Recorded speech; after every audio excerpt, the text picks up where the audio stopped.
Hello বন্ধুরা, আজকে রান্নাঘরে চলে এসেছি গাঠি কচু নিয়ে। কচুগুলোকে ভালো করে ধুয়ে নিয়েছি। একটা সিটি নিয়ে নেব প্রেসার কুকারে।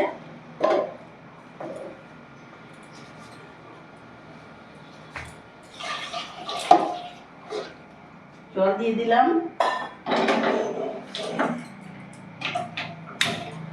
গ্যাসটা ধরিয়ে নিলাম।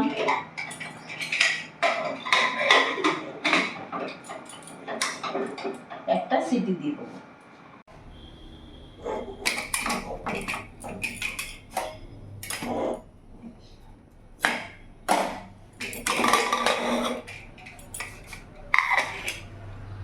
এবার কচু থেকে জলটা ঝরিয়ে নেব।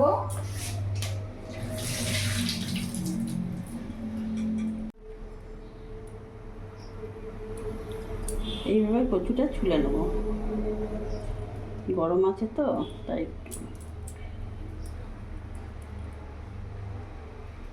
খুব সুন্দর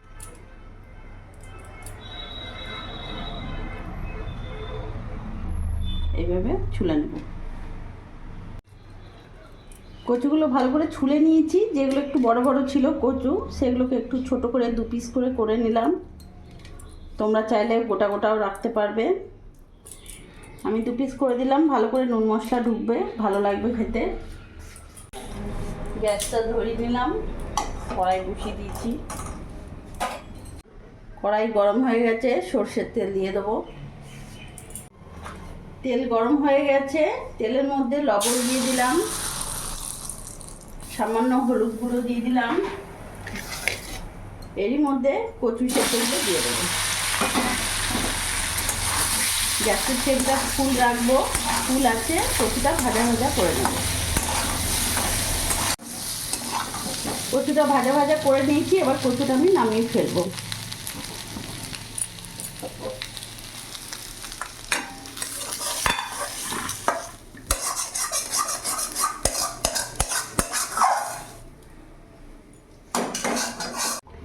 কড়াইয়ের মধ্যে সর্ষের তেল দিয়ে দিলাম।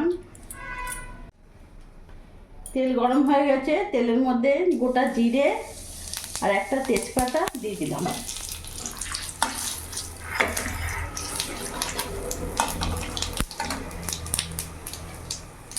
এখানে আমি গুঁড়ো মশলা নিয়েছি, জিরে, ধনে, নুন, হলুদ, গুঁড়ো লঙ্কা। এটাকে একটু জলের মধ্যে আমি গুলে নেব।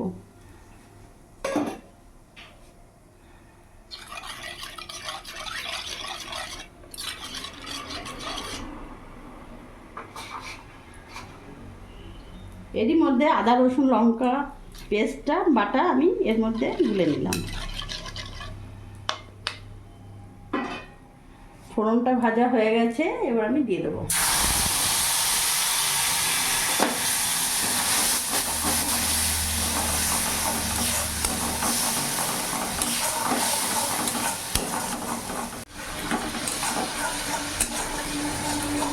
মশলাটা ভালো করে ভাজা ভাজা হয়ে গেছে।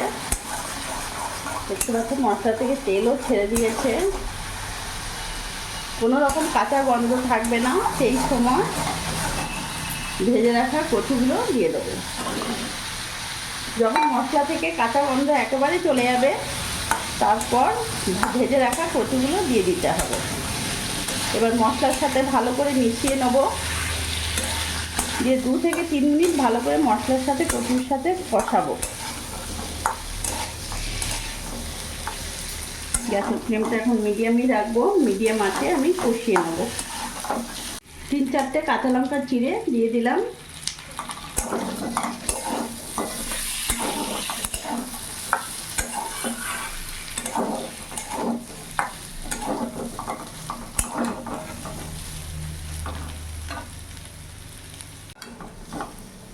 দু 3 মিনিট ভালো করে কষিয়ে নিয়েছি। এবার আমি জল দিয়ে দেবো। খুব একটা জল দেবো না, যেহেতু কচু সেদ্ধ করাই আছে। গ্যাসের ফ্লেমটা ফুল করব। এবার ভালোভাবে ফুটতে দেবো।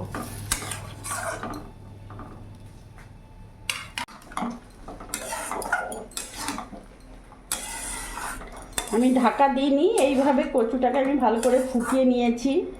যেহেতু একবারে সেদ্ধ কচু ছিল, বেশ গা মাখো মাখো হয়ে গেছে। এবার আমি নামিয়ে ফেলবো।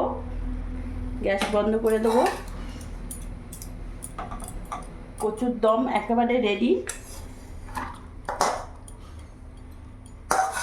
যারা কচু খেতে ভালোবাসো তারা অবশ্যই এই রেসিপিটা একবার করে দেখো, ভালো লাগবে অবশ্যই।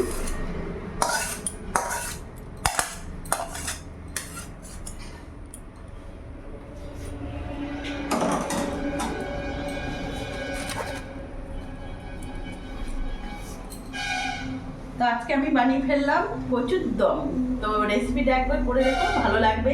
আর আমার এই ভিডিওটি যদি তোমাদের ভালো লাগে প্লিজ লাইক কমেন্ট শেয়ার করে আমার পাশে থেকো। আর তোমরাও সবসময় ভালো থেকো।